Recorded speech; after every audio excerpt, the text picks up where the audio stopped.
Hey guys, welcome to Absolutely PlayStation to Steam Gamers. I'm about to do the proper intro, but I forgot to record the video. So you're going to enjoy just a little bit of Fortnite gameplay by me, Benny. I'm not complete trash. Roll the clip, Coda. Welcome back to Absolutely PlayStation to Steam Gamers. My name is Benny, that is Shank, and he's playing something other than Destiny. Yeah. If you enjoy podcast-style discussion about the latest gaming news, information, and discussions involving Marvel games, DC games, and pretty much anything else we're playing, please consider hitting subscribe, hitting that like button, and turning on your notifications. But today we're going to talk about Fortnite China. So the news article is Fortnite China is being shut down. Right, Shank? Yeah. Maybe first we should go over what Fortnite China was, because it wasn't exactly the same thing. I'm getting to that. I'm getting to why? Because I like to take your thunder. I like to take your thunder, man. I know you specifically asked for like an outline so you would know what I'm doing, but you literally are taking my thunder. Okay. Fortnite China is being shut down. Do we care? No, because it's not Fortnite. Was the point I was going to make. Why isn't it Fortnite? Well, Shake, let me tell you.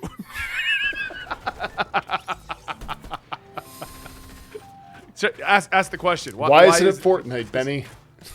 Oh, let me tell you, Shake. So, the problem is Fortnite China, right now, they're just going to shut it down because China's doing another law in which people can only play, I believe it's 3 hours a week. You can only play 3 hours a week. Fortnite has no incentive to keep going. And a lot of people are like, oh my God, Fortnite's shutting down. But the truth is, it wasn't the Fortnite that you know. They were already bending a lot of things to China laws. And that's what this video is about, Shank. It's about what the differences are. So, first off, under Chinese law, the depiction of skulls is illegal. So all the cosmetics had to be changed to avoid skulls being on them. And characters that were entirely skulls were turned into spheres and stuff like that. But, I mean, that's not new news. We already know China doesn't like the depictions of the dead. They have a lot of weird censorship rules. Yeah, exactly. The more interesting changes are, and this, because, like, the censorship rules, whatever, you're changing your costumes. Apparently, even Torin was too close to a skull, so they had to change her up a little bit. The one thing I thought was interesting was if you put a picture up of Taskmaster right now, I'm pretty sure that's still a skull. So they kind of got away with that one. It looks like the Punisher skull, which looks more like a logo or a symbol, but it's still not Taskmaster. It doesn't look proper. You know? It doesn't. It looks different, but it's skirting the line. Right, but I mean, cosmetic changes or whatever. This is where I say it wasn't actually Fortnite, because here's the key differences between the Battle Royale modes in China and the rest of the game is that both are easier to win. Yes. And this sounds like a Fortnite even you could play. Hey, I'm just as good as you at Fortnite. No, I'm not. I can't build. Okay, go ahead.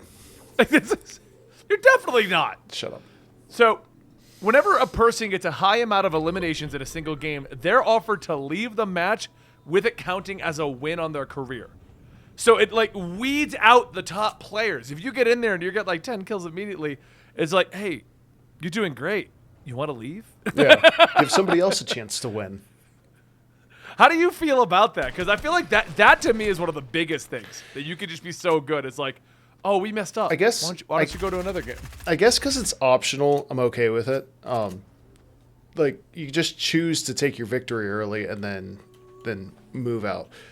What kind of gets me is that after I think it's like 20 minutes or 30 minutes, anybody still alive just gets the victory royale, and the entire match is over. Like that's it. It doesn't come down to 20 minutes it ends. So you could just hide in a bush and be a winner. Yeah, that to me is a little suspect. It does. It incentivizes camping, finding a little like hole and hiding in it for the entire time. Yeah, which I find weird, and I don't know the rationale behind this. I understand the rationale of the top players getting, hey, you can just go. It's not a big deal. You know? But why does everyone win if you just happen to survive? Like, how does that even work? I don't understand. Unless it's under the China limited time law, so they want to give you an opportunity to get a victory. You know what I mean? Maybe, but with Fortnite, you just leave after you get eliminated. So either you're playing or you leave and you go on to your next game. So it's not like you're like wasting time just watching the rest of the players fight it out. Right, but if you were like, hey, I got 3 hours a week to play a game, right? 3 hours is all you have, Shank. And I'm like, all right, let's play Fortnite. And you're like, well, I'm not good. I'm not going to get a victory. So you're going to go play a different game. I don't. But if you're like, oh, okay, cool. Can we hide in a bush today? Been over this though. The funnest way to play Fortnite is to be doing other stuff and not the trying to go for a victory royale. You get the victory royale by accident because you're doing other stuff and then you're ready to, like, you're one of like 6 people left right at the end. That to me is what's fun. That is what is fun for me too. But obviously in China that is not the case because we would have already won at that point. The other change I saw, and this one I kind of wish they would implement in the US version, is being stuck in the storm doesn't affect your health. It actually... Yeah, you have a special storm bar. And if that depletes all the way down, you do get, like, eliminated. But... Right, immediately, but it doesn't affect your health. Right, but it doesn't put you at a disadvantage if you're stuck in the storm and then you come, like, back into the playable arena and there's a person right there. Like, your health isn't at, like, 5 and you get shot once and you're done. It just sounds like all the China rules are to try to make it more fair and discourage, like, competitiveness. Like, it seems that way. Like, they're trying to get rid of the super competitive people because there's no limited time modes or arena modes. So they don't even have, like, the competitive stuff going on.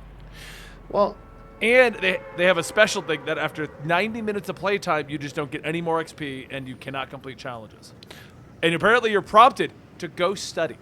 yes, that's after 90 minutes, I think, of the game, right? Right. 3 hours in the weekends. I think it's 3 hours for the entire week, but after like 90 minutes, Fortnite just booted you off and said, go study. But like... Well, no. Now it's 3 hours for the entire week. That's a new law that passed. There was a limit, but this is a new law that passed about the 3 hours. So they were giving you 3 hours on the weekends and 90 minutes during the weekdays. So here's the question. Did Fortnite get banned, or is Fortnite deciding to pull out of China because it's not going to be profitable with their partnership with Tencent? I think they're not gonna. They're just deciding to pull out because it's not gonna be profitable. So they actually listed in this wiki the reasons for this. So let me list this off, and then we can discuss the larger thing. So the first is market competition upon the launch of Battle Royales. PlayerUnknown Battlegrounds was dominant in China before Fortnite's release. As such, it had to be toned down and made easier to introduce new players to the game. The second reason was that Chinese law prevents players from playing more than 90 minutes a day on the weekdays and 3 hours on the weekends for under 18. That's what it used to be. Now it's 3 hours the entire week. Okay. As such, many changes were made to keep players active, but also not reduce the amount of matches they can play. That's why matches only last 20 minutes maximum, and players are encouraged to disconnect when they reach a high elimination count. That's also why arena and limited time matches do not exist, as these exist to keep players playing for more time, or having limited time modes which lock players out who cannot play them due to the time limit. So now we're about to get into the money reason, and this is why I think they're cutting it out. So they were already not making much money off of this because China has a very strict gambling and microtransaction law. As such, there are no microtransactions in the Fortnite China. Players earned 400 V-Bucks every 6 days, and the Battle Pass is completely free. You must reach level 30 to gain any rewards, however. As such, there was no supporter creator or Fortnite crew alongside other packs that must be purchased for real money.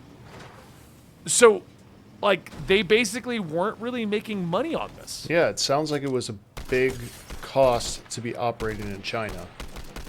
And there was no real reason for them to keep trying to push into a market where the government was actively just saying, hey, we don't want you playing. Like, they're trying to tone down engagement time. There's no microtransactions.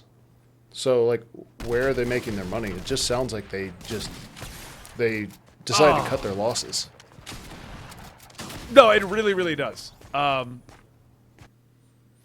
yeah, honestly, I don't quite know what they can do with this. I mean, I don't know what they could have done to make more money on this.